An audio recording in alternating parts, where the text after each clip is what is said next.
สำหรับบทเรียนนี้ก็จะเป็นภาษาอังกฤษของสั้นม.2 เนาะจะเป็นบทที่9กันแล้วแล้วก็จะเป็นบทเรียนที่3 lesson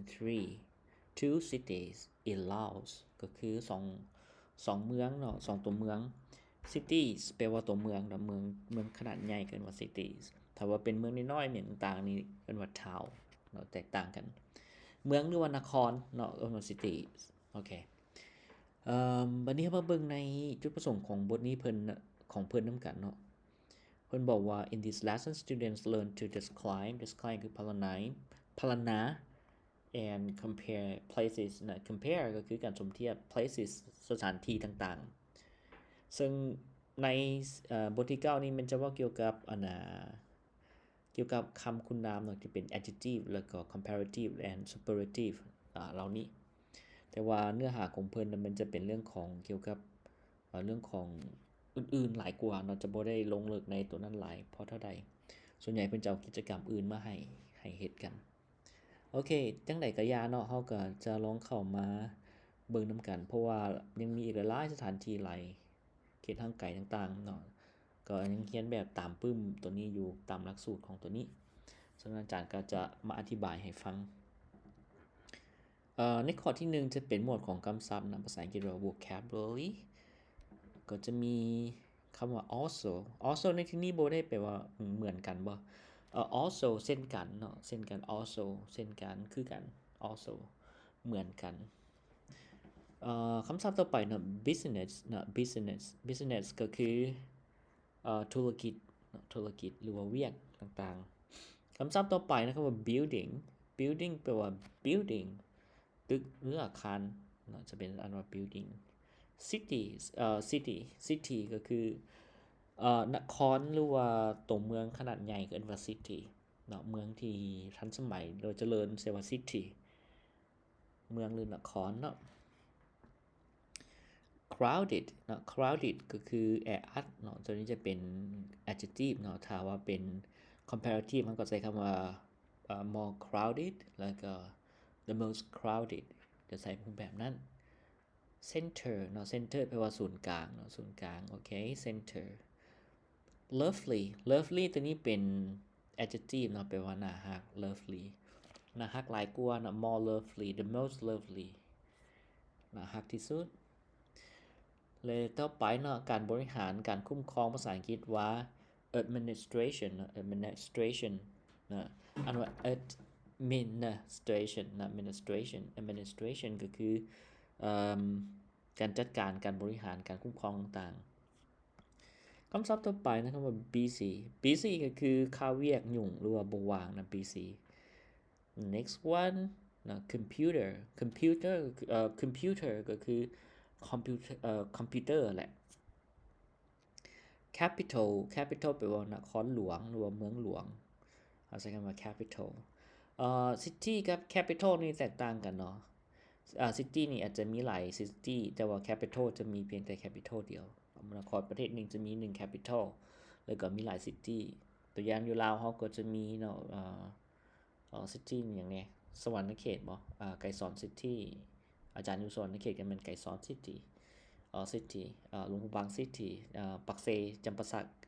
city ประมาณนี้ The next one is government นะ government ก็คือรัฐบาลนะแปลว่ารัฐบาล The next one ประชากรหรือว่าพลเมืองภาษาอังกฤษว่า population นะ population บ่แม่น popu เนาะเอาว่า population okay The last one the last word peaceful นะ peaceful คือสงบสุขสงบก็ได้เนาะหรือว่าสงบสุขเงียบสงบก็ได้peaceful okayต่อไปจะเป็นข้อที่2จะเป็นการอ่านเนาะบทอ่านread and answer read the passage ก็คืออ่านบทความเหล่านี้passage ก็คือบทอ่านนี่แหละ and answer the questions below แล้วก็ตอบคำถามข้างรูปนี้เดี๋ยวอาจารย์จะพาอ่านเนาะVientiane is the capital of Laos เนาะเวียงจันทน์เป็นเมืองหลวงของประเทศลาว It is now also the biggest city in Laos และมันก็เป็นเมืองที่ใหญ่ที่สุดในประเทศลาว with a population of more than 500,000 ซึ่ง with แปลว่ากับจำนวนประชากรเนาะหลายกว่า 500,000 คนเนาะ500,000 ถ้าแปลว่า 500,000 เนาะ 500,000 ก็คือ 500,000 นั่นแหละตัวนี้ข้อมูลเก่าเนาะตัวนี้เป็นข้อมูลเก่าแต่ในปัจจุบันนี้อาจจะบ่แม่นแล้วอาจจะเป็นบ่ฮู้เท่าใดเนาะก็ที่ขึ้นทะเบียนแท้อาจจะแม่นล้านกว่าต่อไปเนาะ Vientiane is the center of government เวียงจันทน์เนาะเป็นศูนย์กลางของรัฐบาล administration การคุ้มครองบริหาร and business ต้องใช้ businesses เนาะต้องใช้ businesses นำและก็ธุรกิจเนาะ for businesses for the whole country เนาะ whole country แม่นทั่วประเทศ whole แปลว่าทั่วถึง country ทั่วประเทศสำหรับทั่วประเทศเนาะในทั่วประเทศ Vientiane is the busiest เนาะ busiest ก็คือยุ่งยากวุ่นวายเนาะมีความหมายว่ามีการนิ่งติงหลายที่สุด Vientiane เป็นเมืองที่วุ่นวายเนาะ and the most crowded the most crowded ก็คือเป็นเมืองที่แออัดที่สุด city in Laos เนาะที่สุดในลาวต่อไปถ้าเป็นเปรียบเทียบกับหลวงพระบางวันนี้หลวงพระบาง is smaller than and older than Vientiane หลวงพระบางแม่นน้อยกว่าและก็เก่าแก่กว่าเมืองนครหลวงเวียงจันทน์ It is the oldest capital of Laos เป็นเมืองหลวงที่เก่าแก่ It is the it is the old capital city of Laos บ่แม่น oldest เนาะอาจารย์อ่าน oldest ไปไว้ก่อนนิดนึงมันเป็นเมืองที่มันเป็นเมืองเก่าของเป็นนครเป็นเมืองเก่าแม่อันว่าเป็นเมืองหลวงเก่าของประเทศลาวหลวงพระบาง is quieter and more peaceful than Vientiane quieter หลวงพระบางแม่นมิดเงียบกว่าและก็สงบกว่านครหลวงเวียงจันทน์there are many temples and lovely และมีวัดหลายแห่งแล้วก็น่ารักมีวัดหลายแห่งและน่ารัก lovely people I think อาจารย์คิดว่าน่าจะเป็น lovely people แล้วก็ผู้คนน่ารักอาจารย์เติม people ใส่เนาะ lovely เฉยๆบ่ฮู้คือกันอีหยังวัดน่ารักว่า old buildings in หลวงพระบางตึกอาคารเก่าแก่เนาะอยู่ในหลวงพระบางand lovely old building โอเคเนาะใช้คำว่า lovely นี่เป็นใช้เครื่องหมายจุดความหมายต่างเลยเนาะ lovely old building in หลวงพระบางแล้วก็มีตัวตึกอาคารเนาะเก่าแก่เนาะที่น่ารักอันนี้มันก็ต้องเฮ็ดเป็นนะคำศัพท์นี้ก็จะเป็นให้เป็นขีดต่อเนาะ Some people think that หลวงพระบาง is the most beautiful city in Laos บางคนเนาะคิดว่าหลวงพระบางนี่เป็นเมืองที่สวยงามที่สุดเนาะในประเทศลาวโอเคเนาะนั้นประมาณนั้นบัดนี้เรามาเบิ่งตอบคำถามเนาะตอบคำถามเพิ่นว่า what is เดี๋ยวอาจารย์เข้ามาตัวนี้กันแล้วกันwhat is the capital of Laos อันนี้ก็ใส่คำว่า Vientiane โอเคก็ตอบสั้นๆนั่นนี่เลยง่ายดีก็ what is the population of Vientiane อันนี้เราก็ใส่เฮามาอิงใส่บทเรื่องเนาะใส่ population in Vientiane เอาตามบทเรื่องเนาะเราก็ใส่ว่า more than 500,000 เราก็ใส่เนาะอันนี้ก็ใส่ว่า more than 500 โอเค 100,000 จะเม็ดเนาะต่อไปโอเค 1,000 ต่อไปแม่นis Vientiane quieter than หลวงพระบางอันนี้เรามาเบิ่งในนี้เนาะเพิ่นบอกว่าหลวงพระบางเวียงจันทน์นี่แม่นมิดเงียบกว่าหลวงพระบางเนาะบ่แม่นเนาะVientiane is the busiest and the most crowded city in Laos อันนี้ก็ใส่ no it isn't ก็แล้วเนาะใส่ว่า no it's หรือว่า it's not ก็ได้เนาะตอบได้2อย่างหรือว่าใส่ว่า no หรือว่า no it isn't เนาะ it isn't แบบนี้ก็ได้เนาะได้2แบบ no isn't ต่อไปแล้ว number 4 is หลวงพระบาง the most crowded in Laos ใส่ก็ใส่ว่า no it is not ก็ใส่ตอบ not no ก็ใส่อาจารย์ใส่ it sorry it not ก็ได้เนาะอันนี้ก็ต้องเปลี่ยนหน่อยนึงอันนี้ต้องเปลี่ยนเป็นไอน้อยเนาะบ่เป็นไอใหญ่ลงกันโอเคก็ประมาณนั้นเนาะบัดนี้เฮามาเบิ่งข้อต่อไปเนาะจะเป็น listen and say เนาะก็ที่3จะแม่นฟังแล้วก็ว้าว say the following sentences about Vientiane and Luang Prabang to your partner okay the example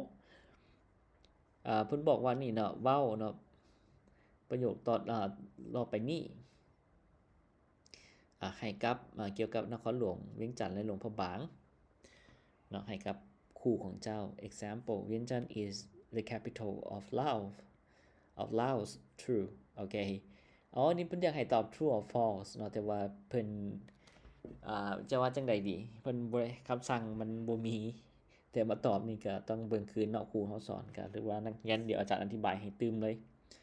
นักเรียนก็คือตอบ true กับ false เนาะถ้าว่าถ้าไม่ถูกเฮาก็ใส่ว่า true ถ้าว่าผิดก็ใส่ว่า false okay A Vientiane is smaller than หลวงพระบางเวียงจันทน์แม่นน้อยกว่าหลวงพระบางแม่นบ่เฮาก็ใส่ว่า false เนาะ Vientiane is bigger than หลวงพระบาง The next one number 1 Vientiane is the biggest city in Laos yes true Vientiane is the center of administration true okay number 3 Vientiane is the older than หลวงพระบาง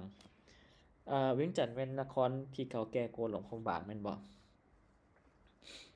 อันที่เขาตอบคำว่า false not false ก็เขาตอบว่าหลวงพระบาง is ปีนกันซื่อๆหลวงพระบาง is older than เวียงจันทน์เอาตามบทเรื่องเนาะตามบทเรื่อง number 4 หลวงพระบาง is busier than เวียงจันทน์หลวงพระบางแม่นอันนี้ตอบผิดเนาะหลวงพระบางแม่นวุ่นวายกว่านครหลวงเวียงจันทน์แม่นบ่แล้วก็ตอบว่า false เนาะแล้วก็ตอบว่าเฮาก็ปีนกันเนาะเอาเวียงจันทน์นี่ขึ้นมาแทนหลวงพระบางแล้วหลวงพระบางไปแทนเวียงจันทน์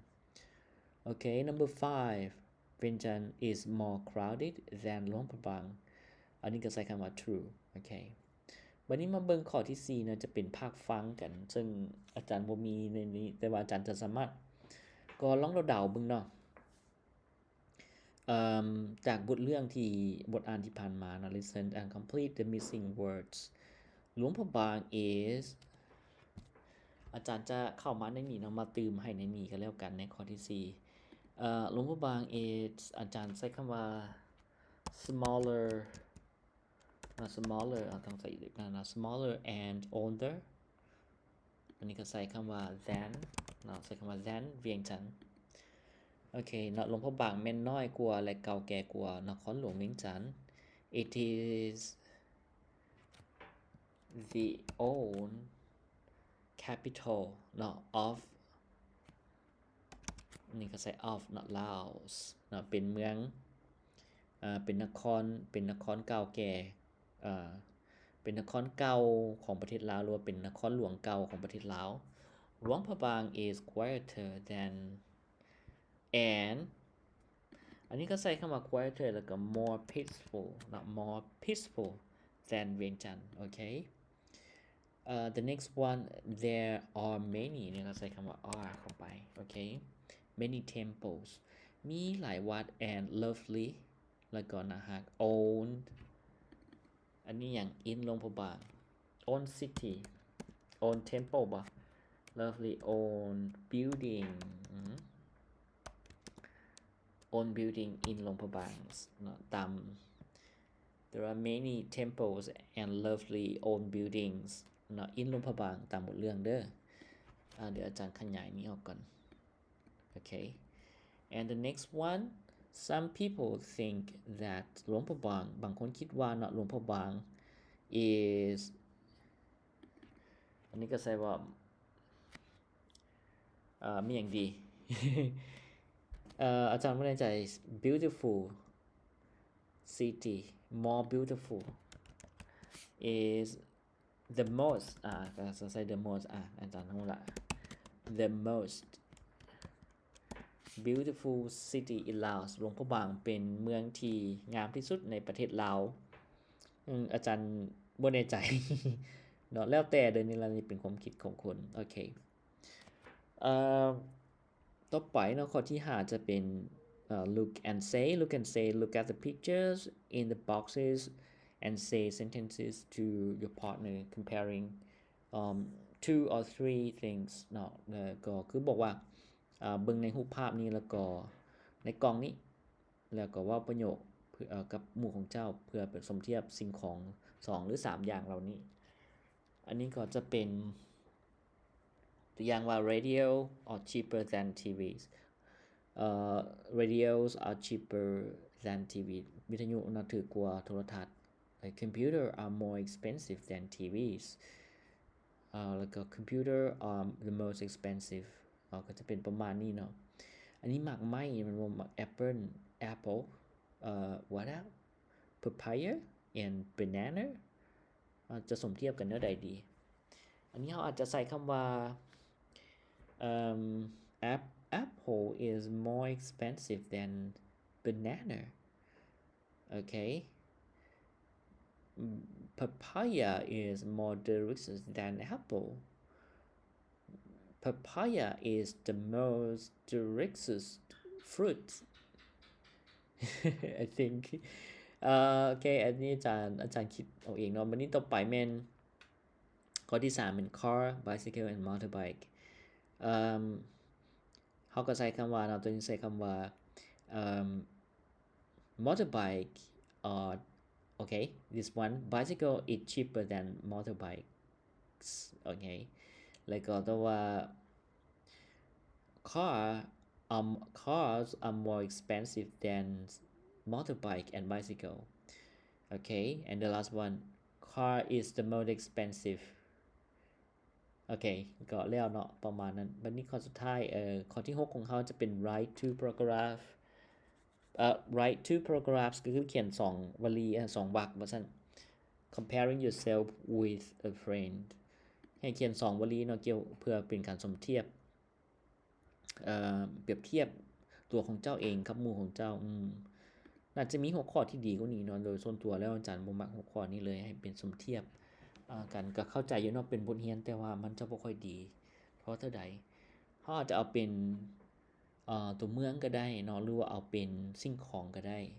หรือว่าเป็นประเทศก็ได้เนาะแล้วแต่ให้สมเทียบกับหมู่คู่มัน is not good โอเคอาจารย์ขอข้ามตัวนี้หรือว่าถ้าพวกน้องอยากเขียนก็สามารถใช้ AI เขียนได้ในตัวนี้เนาะ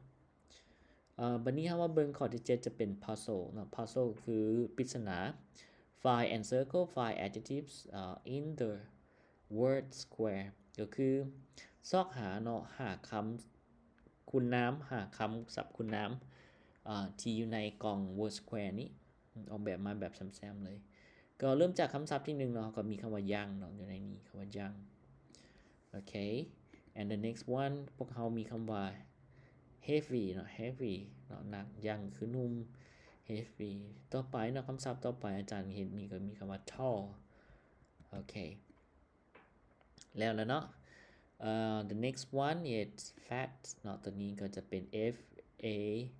T เนาะ fat okay C แล้วก็สุดท้ายของพวกเขาก็มีคำว่า cheap เนาะC H E A P อยู่ในนี้มันจะค่อนข้างเบิ่งบ่เห็นเพราะเท่าใดโอเคนั่นคือเนาะบทที่ของเขาแต่ว่าตัวนี้จะเป็นเพลงเนาะเป็นเพลงก็สมัยเก่าๆข้อที่8สำหรับข้อที่8เป็น song I listen to the song and write the missing words อันนี้จะเป็นเพลงชื่อหยังวะอาจารย์ก็บ่จื้อกันเนาะแต่เป็นเพลงยุคสมัยประมาณ 50กว่าปีก่อน50หรือว่า60ปีก่อนเนาะเพลงตัวนี้ อาจารย์ว่า55 56ปีผ่านมาแล้วเนาะเพลงตัวนี้ แต่อาจารย์ก็บ่เคยฟังดอก แต่ว่ามันเป็นเพลงเก่าๆแฮงสมัยเก่าแฮงก็อันนี้เราก็จะตื่นหนึ่งเข้าก็ลองไปฟังเบิ่งเนาะอันในตัวนี้ โอเคนั่นคือบทเรียนทั้งหมดของเขา